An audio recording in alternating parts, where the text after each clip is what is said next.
Good Monday morning. Welcome to Morning Java. I'm Audrey Snyder, here with our new Pitt guy, Matt Grubba. And Matt, perfect timing for you because not only is there a coaching search, of course, for Pitt basketball, but then you get spring football. Penn State opens up first of 15 spring practices today, but Pitt already has a week in the bag, right? Yeah, Pitt went out Saturday, had a close to the media scrimmage, and gotta love those. Yeah, so we don't really know a whole lot going on from that, but we were actually treated to some, live plays on Thursday. Coach Narduzzi sort of surprising the media a little bit with, some live, first. Wasn't the third team? First offense, first defense play. So, it was, good to see the energy more than anything in there. Yeah. I mean, the guys obviously excited to start hitting, but also, you see some of these position battles and where guys stand. Notice it's a measuring stick, right? I mean, that's, to me, spring ball. People always say, well, it's spring practice, what's the point? Well, it's 15 workouts. And this is really where you start to see the depth charts develop. And, for us, it's a chance to see, okay, maybe this guy really is your backup safety and you want to see what you have here. Maybe this is, your second or third string tackle. And I think it's so much of a developmental point, but no doubt about it. I mean, these guys are excited to be back out there playing football. James Franklin will meet with the media later this afternoon, so I'll have plenty of updates on that. So that'll be the first time I think we've heard from him since signing day. So it's been a little while, but certainly you kind of pick up right where you left off. Matt, Pitt has their quarterback. Penn State certainly has theirs in Trace McSorley.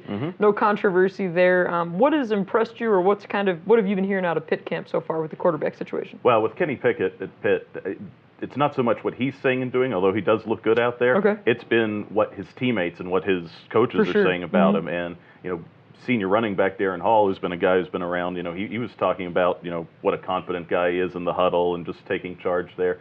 He seems to, for a guy who's only had one start, which was that big win against Miami, seems to really be having a good grasp on the offense. The thing now is getting the offensive line together in front of him with only two returning starters for Pitt. Coach That's Narduzzi, a big one.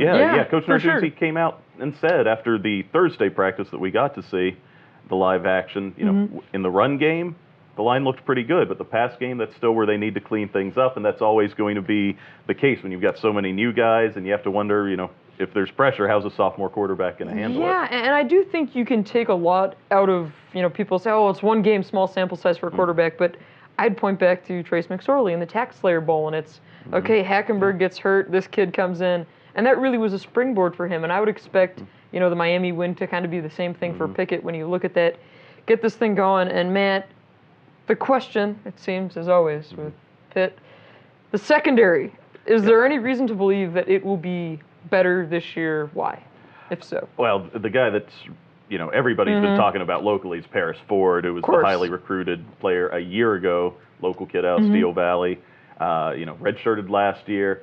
They moved him to corner, interestingly enough. And we saw in the live action on Thursday, he wasn't even with the first defense when they were in their base package there. So Jason Pinnock, a sophomore who got some time last year, took that spot opposite Dane Jackson, who's the returning starter at corner. So, I mean, there's still a lot of moving parts, but I think the biggest thing Pitt's hoping for is these guys that are returning and the guys that are plugging in. They're a year older, a year stronger, a year faster. You got to get a little better. I mean, and that to me is always, okay, you can point to anything you want up front, but man, that secondary, we've seen it the last couple of years. They've just been gashed. And interestingly enough, another local guy moving around in the secondary for Penn State, Lamont Wade, moved from corner to safety. So Penn State trying to get their four best guys on the field. I'm curious to see how that goes for Wade this spring. We'll find out. But as always the case with spring ball, that also means it's time for Pro Day. Penn State holds their Pro Day on Tuesday, Matt, and it'll be Saquon Barkley mania, as one would expect. But Pitt has their Pro Day as well this week, right? Yes, Pitt's is Wednesday, which is an off day for practice. The team will be practicing Tuesday, Thursday.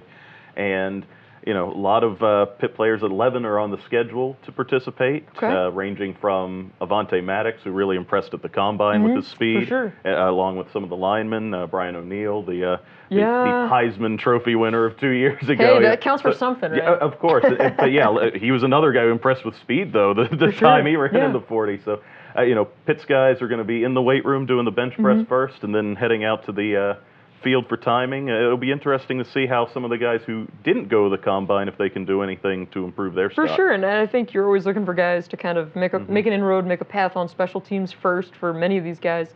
For Penn State, I mean, I remember a couple years ago when it was Hackenberg's pro day, and you got, NFL Network there and all these other national outlets. I would anticipate it'll be 10 times crazier with Saquon Barkley.